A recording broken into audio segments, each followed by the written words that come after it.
Le PSG a bien fait d'attendre un peu. Victoire 5-2 hier soir en Coupe de France à Brest. Le match avait été reporté à 2 reprises. Déception dans le clan brestois, mais le spectacle était au rendez-vous avec notamment un triplé d'Ibrahimovic. L'attaquant parisien débute la deuxième moitié de saison comme il avait fini la première en marquant des buts. Oui, j'ai marqué et je remercie mes coéquipiers. Je commence bien l'année 2014. Comme en 2013, je dois continuer à jouer comme ça et m'améliorer encore. C'est pareil pour l'équipe, il faut que l'on soit encore meilleur et que l'on gagne des trophées. On veut satisfaire la ville de Paris et que les rêves deviennent réalité. Autre match disputé hier, c'est Saint-Etienne qui a battu Evian 1-0. Là, c'était un match en retard de la 17e journée de Ligue 1. Victoire qui permet aux Verts de déloger Bordeaux de la 4e place du championnat. 2014 débute plutôt bien. Il faut faire en sorte d'être bien physiquement, d'être bien mentalement pour faire des points. Et on verra dans quelle situation on se trouvera début mars. Lionel Messi n'a pas perdu son coup de pied pendant sa convalescence. Le Barça a gagné 4-0 contre Retafe en Coupe du Roi hier soir avec un doublé de l'Argentin. Messi n'avait pas joué en match officiel depuis le 10 novembre. Encore une fois, Léo Messi qui va rentrer dans la surface de réparation. Léo Messi, le voilà.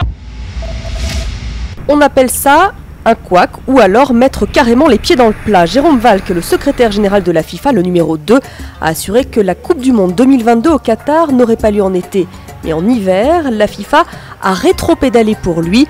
Tout ceci est assez flou sauf une chose, Valk a dit tout haut ce que tout le monde pensait tout bas. Une surprise ?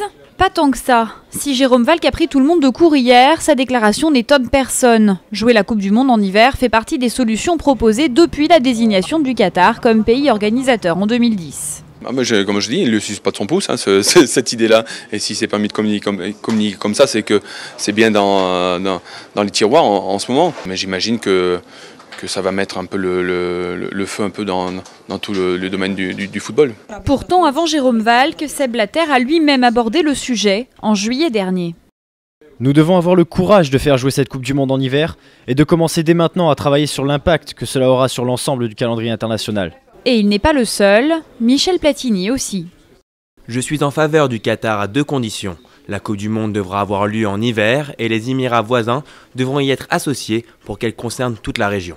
Depuis hier, Seb Blatter tente de garder le contrôle et l'assure. Le choix définitif ne sera pas annoncé avant décembre 2014 lors du comité exécutif de la FIFA.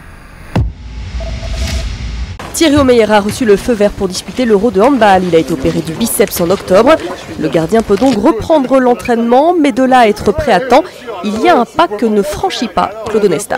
Penser qu'il soit capable de manière immédiate de revenir à son meilleur niveau, ça me paraît quand même pour le moins illusoire. Donc, par contre, sentir qu'il est là, sentir qu'il peut nous aider, qu'à tout moment il peut peut-être nous apporter un peu de sérénité, un peu de stabilité, oui.